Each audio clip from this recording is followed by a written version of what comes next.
and welcome back to Voyage of a Time Wanderer. Today I'm here to share the 12 classics I would like to read in 2022.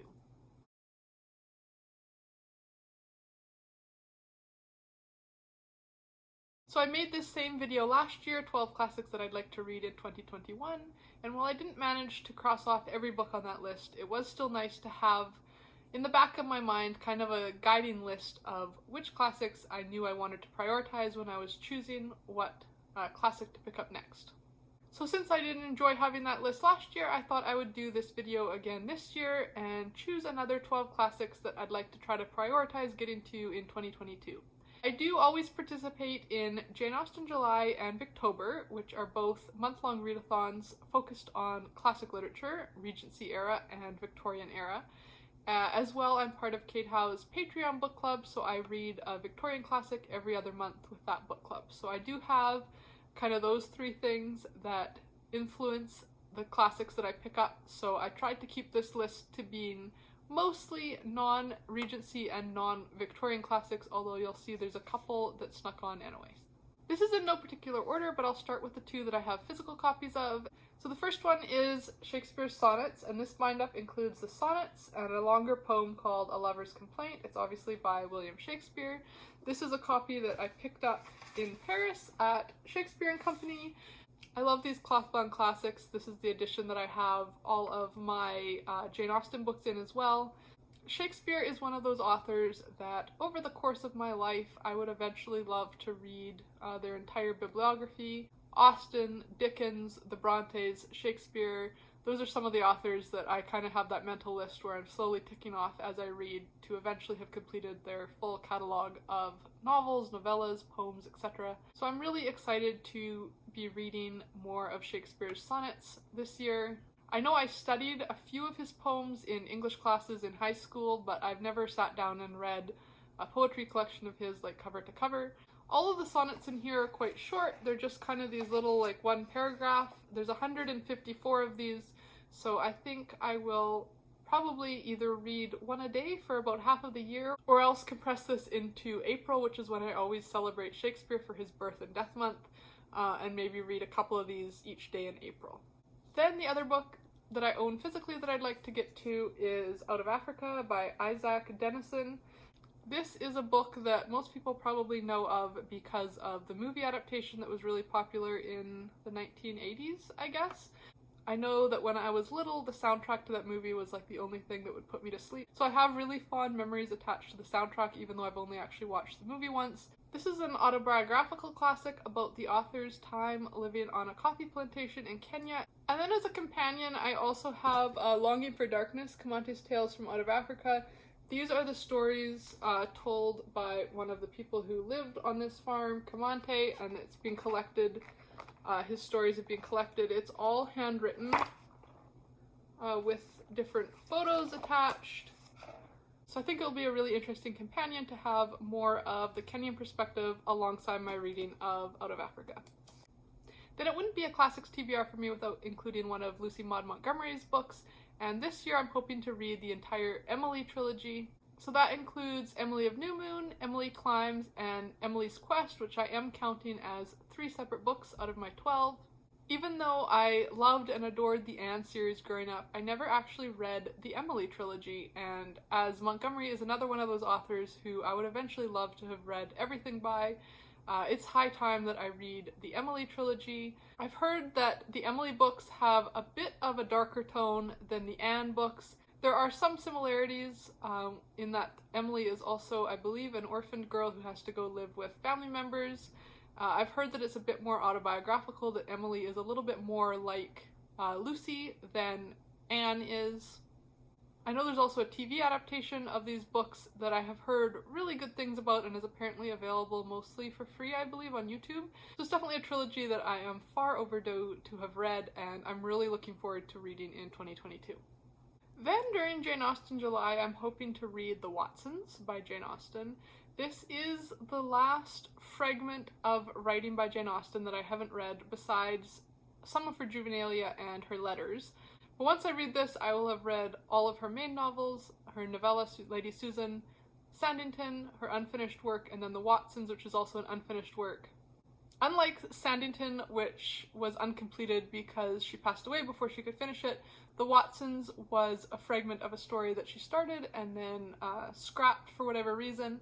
So we only have, I think it's about 7,500 words, which really served to introduce the main characters. Like many of her books, it sounds like this one has a big family that has some financial struggles, a daughter who has had to be raised by other family members, kind of in a Mansfield Park-esque situation, some imprudent marriages, etc. It's definitely going to be bittersweet reading The Watsons and knowing that I have read all of Jane Austen's novels and novel fragments. But I am really looking forward to reading the chapters that she started, and then maybe finding another author's completion or a mini-series or something to see how the story could have been continued. Then the theological classic that I'm really hoping to get to this year is City of God by St. Augustine. Faith from Faith and Books is planning to do a year-long read-along of this book, so it'll be broken down into very manageable chunks because it is one of the longer works by St. Augustine. I've seen this book quoted many places, so I think it's high time that I read it for myself. Apparently, according to the Wikipedia page, it is a response to the allegation that Christianity brought about the fall of the Roman Empire. And because it deals with so many important theological topics, it is considered to be one of the foundational documents of Western thought. So definitely an important one to have read. And because we'll be reading it over the course of the year, I think it'll be a lot easier to tackle these big, thought-provoking questions when it's broken down into smaller, more manageable pieces to read.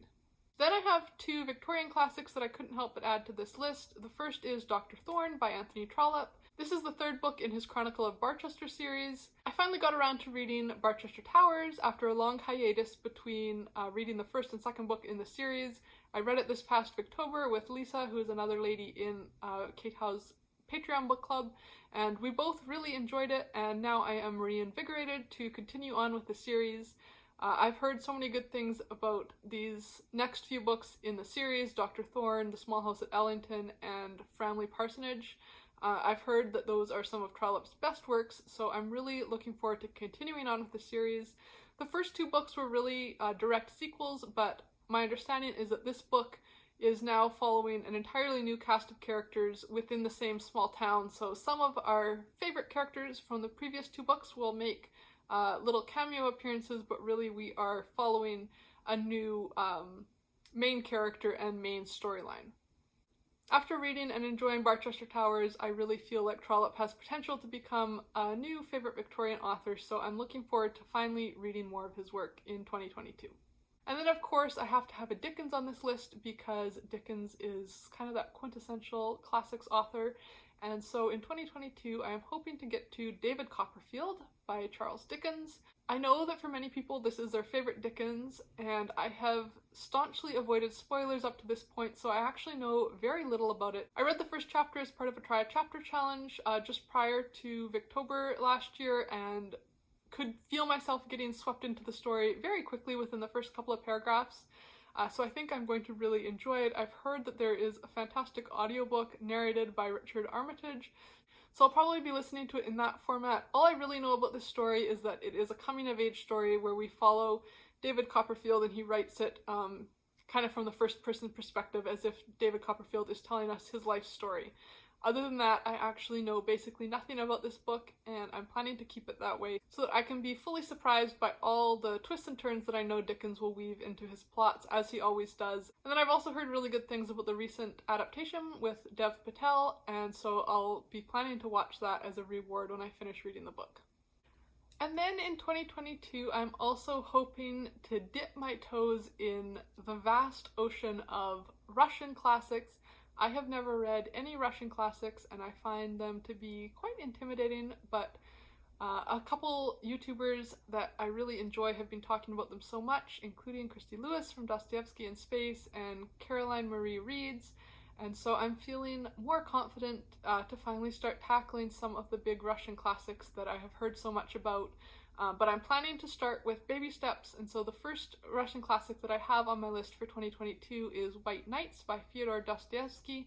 This is a novella or short story length classic, so I thought it would be kind of the perfect introduction to the world of Russian classics because it is fairly short and so not a huge time commitment, but I've also seen some really beautiful quotes from this book floating around, so I think the writing style will really appeal to me.